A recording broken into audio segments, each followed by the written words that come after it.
It was an odd looking vine.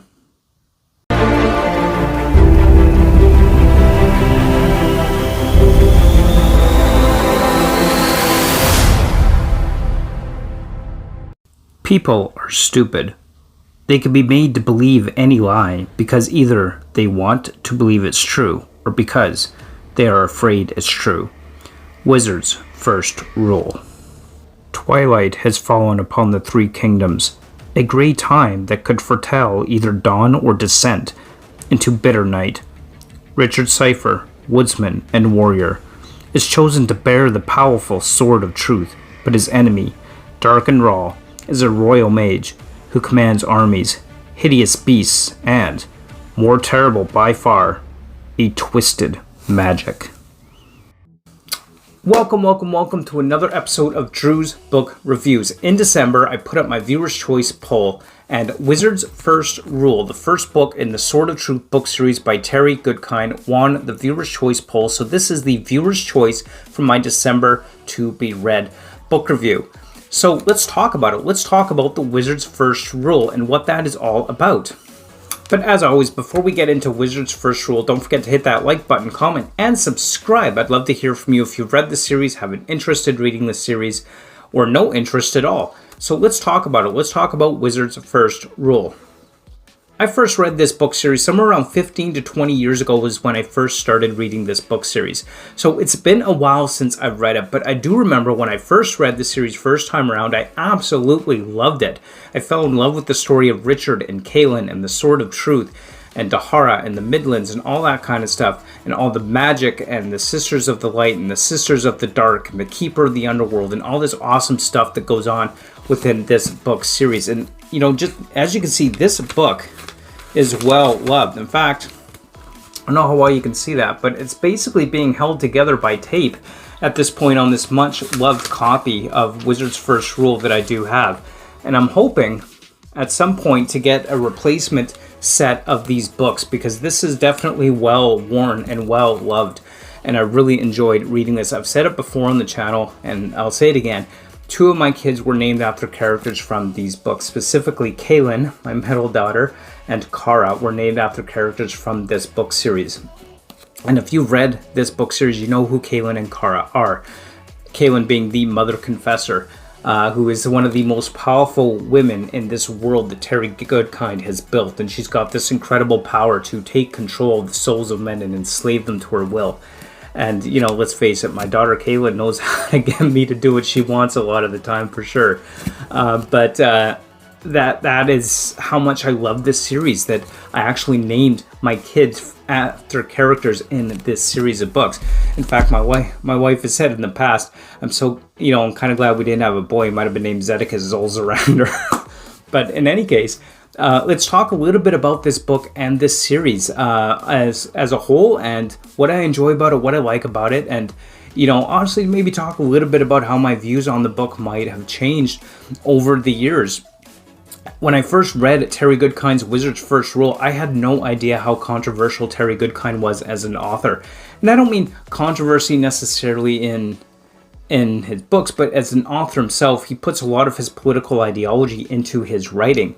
And this is where it really shines through. Terry Goodkind has been mentioned as stating that Ayn Rand was inspiration for him. So definitely has that very philosophical libertarianism viewpoint that comes through in his writing and the world in which he's created, which has actually led in this book series particularly to a very contrasting black and white, what is inherently good and inherently evil viewpoint portrayed within the storytelling of this book. So it is very much very black and white, which I definitely know that personally for me, my reading tastes have absolutely evolved over the years. And it's definitely not what it was 15 to 20 years ago as far as my personal reading tastes and ideas that I like to see within my books. And I'm definitely not really a fan of the black and white dynamic.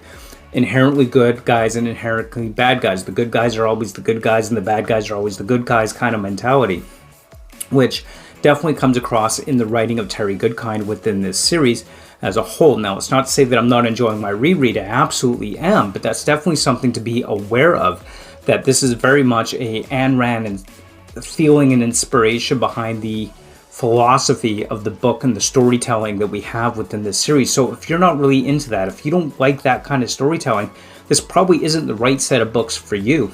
But for me, I still enjoy it despite my personal preferences changing and how I like to see characters. For me, I prefer characters that are very much more morally gray. Like the guy just trying to be good, but isn't necessarily making the best choices, isn't necessarily, doing the best that he maybe could, or maybe the choices they're making are inherently wrong, but he really believes it's the right thing to do. So that morally gray type of dynamic is definitely the type of character that I enjoy more versus this hardline black and white, which we find within this book series as a whole. But overall, though, while that is maybe perhaps one drawback of the style of writing, overall, the world building and the characters are still characters that I absolutely love as a whole in general, regardless. Richard being one of our characters, he has no idea who he is and what his inheritance essentially is. He has no clue about what and who he really is. And this story is really about him discovering that in the most unexpected ways for him. It is that typical farm boy discovers he has to be the hero type trope. So the hero's journey trope, so to speak, is definitely a big part of this story. And for Richard, our main character, Richard, who is the Seeker, that's not a spoiler. That comes out right near the beginning of the story. He really goes on a journey of self-discovery to learn who and what he is throughout this entire series and what that actually means. He learns who his true family is, and his character development, his character arc is still a really good one to follow. And I really enjoy that, and I definitely find that I really want to see our characters succeed in this story. And of course, I know how it all turns out because I've read the series before, but sometimes when you go back and do a reread, it's just that much more fun and interesting and enjoyable as a whole. And then, of course, we got Kaylin. Kaylin is the Mother Confessor. She is one of the most powerful people in the Midlands with a magic that can surpass everything that you could possibly imagine. She could take control of an individual heart, body, mind, soul, the works, everything. She's extremely powerful. However, at the beginning of this story, she really is portrayed as this person who needs help, who's, I guess, despite how powerful she is, she's portrayed as kind of naive and weak in a few ways as well. And this is where Richard and Kaylin come in. I'll just leave it at that, because I don't want to get into spoilers too much or spoil it for you as far as the overall story arc goes. But those are two basic primary characters that we have that we're following within this story. And then, of course, we got Zedekiah Zolzarander, the Wizard of the First Order. And I won't tell you who he is or how he relates to our characters, because, again, if you haven't read it and are interested in reading this book, I don't want to spoil it for you. But let's talk a little bit about the world building that we have within this book. And this world has been divided into three basic areas. You have Dahara, which has Darkenral as the head of Dahara. He is the Emperor. He is a powerful wizard, and he's messing with the magic of life and death, which we'll get into that a little bit and talk about the magic system in a bit here. But Dahara and Darkenral is like the most powerful magic user in the world, or one of the most powerful magic users in the world. And then we have the Midlands. The Midlands is this area of a whole bunch of different small kingdoms that are constantly have these political dynamics back and forth and contention, and is ruled by the Council of the Midlands. Kind of like a treaty of nations, like I guess the European Union. And a similar concept or mindset there as far as the Council of the Midlands, where there's a grand unified council that discuss and debate the politics of the Midlands for all these countries that exist within the Midlands. And then there's Westland. This is the part of the world that has absolutely no magic whatsoever. It is cut off from magic. They don't want magic. They want nothing to do with magic. And this is where Richard is from, is the Westlands. Now, these three regions of the world have been divided up and have been divided by this boundary that was put up. It was a magical boundary to separate the lands, Dahara from the Midlands, from Westland. And this boundary is supposed to keep the lands separate, and for good reason. This boundary is not just a magical boundary dividing the lands, it's also a boundary between the world of the dead and the world of the living. One of the aspects that I really enjoyed about this particular book is this concept of the devil is a real concept in this book. It is a real character and a real powerful force in the world. It's referred to as the keeper of the underworld. There is also reference to the creator, but the creator doesn't really seem to be in any significant role. people believe in the creator, but the creator has no presence in this world, it kind of feels. And it's really the keeper of the underworld, the keeper of the dead, not he who thrives and lives in the underworld. And unleashing the magic and the underworld into the world of life has deadly, catastrophic consequences. The keeper of the underworld is just that, the keeper of the dead. And this magic world system that has been built up is based on two primary ideas here, of additive magic and subtractive magic. Additive magic being the magic that comes from life, from creation. Additive magic allows you to create life and add to things and use what's there to create more and better, where subtractive magic takes away from the world of the living, takes away from those things which are already there. It's the magic of destruction. It's the magic of annihilation. It's the magic of the keeper of the underworld and the dead. So this concept between life force and death, it's a magic system based around life and death. As of how that magic system is built up within this world and how that magic system is used with the different aspects and things that go into play within this book series. One thing that I do want to give a warning to on this, if you're thinking about reading this book will have triggering things in this book for people. Terry Goodkind does not shy away from some triggering aspects of his writing when it comes to things like rape and pedophilia. They are in this book. They are referenced in this book. They're not sugar-coated. And, I want to be clear, those are in there. And if these are issues that would be triggering for you, then it's probably not a good read for you personally. And definitely, the way Terry Goodkind puts it is not sugar-coated.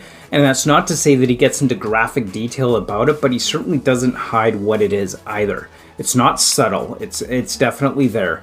And so I just want to put that out there if you are somebody who is looking to perhaps pick up this book series, to be aware that there may be some triggering aspects to this book series. But overall, if I take a look at how am I enjoying this series, what do I like about it? Is it good? Yeah, it's good. I enjoy it. I am enjoying going back and reading the adventures of Richard and Kaylin. And I'm looking forward to doing my complete reread of the series this whole year on the channel. And, maybe I'll put out a couple of shorts with some of the other books in the series rather than full reviews. We'll see how it goes and how I feel about that going forward. But generally, I am enjoying my full reread of this series, and I'm loving going back and seeing the stories and going back into the world of the Sword of Truth. It's been a lot of fun so far, and I'm really looking forward to it. If you were to ask me, though, first time I read it through, I probably would have given this book a 5 stars. At this point, I'd say it's probably about a 3.5 stars for me. As I've said, my reading tastes have changed a lot over the last couple decades. And it's not to say that I don't like this book series anymore. I absolutely do. I'm still loving it. I'm still enjoying it. There's just some things that have always stuck with me, like the Mord Sith, magical women who use magic to capture the magic of others and use it to torture them into submission. Like, there's still some things that make me just send shivers down my spine. And Terry Goodkind's always been really good at that. He's been so good at just kind of getting that creepy feeling in a lot of his books and a lot of his writing and a lot of things that he comes up with. And he's just so good at that. And I love that about his writing overall. And honestly, like I said, if you haven't read this book series and you want a series that deals with magical forces of life and death, some great, fantastic characters, and yes, well, it is still very black and white in a lot of the way it's written. The characters are still just phenomenal and loving, and I love the way they're done.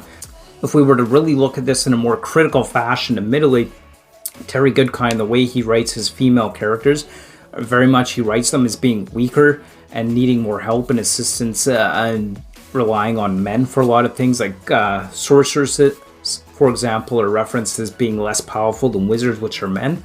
So definitely there is that drawback as well, and I just want to put that out there, that as much as I love the characters of Richard and Kaylin overall, there are definitely some drawbacks in how Terry Goodkind writes his characters and with respect to the differences between the sexes within his storytelling as well. So just keeping that in mind. And all that is probably why I rank it at about 3.5 stars now versus what I might have done many, many years ago at 5 stars. So definitely my views have changed on this. But overall, I am still enjoying this series of Wizard's First Rule. Sword of Truth. I mean, it's got magic, it's got wizards, sorceresses. For some reason, I'm having trouble pronouncing that word today. But anyway, and of course, it's got witches, and it's got dragons and magic, and it's just really awesome all around, and just so good. Loving every bit of it, and I'm so happy to go back and re-enjoy this series overall. And thank you so much for watching. I've been rambling on a little bit about this, but those are my thoughts on Wizard's First Rule by Terry Goodkind. So thank you so much for watching, and let me know what your thoughts are down below. Have you read this series of books? Have you read anything by Terry Goodkind at all? What'd you think? Are you interested in reading it? Let me know in the comments down below. I'd love to hear from you, and you could join me over on Discord as well. As always, that will be linked below. And like, comment, subscribe, all the usual stuff. And as always, thank you so much for watching. And until next time, keep on reading. Bye.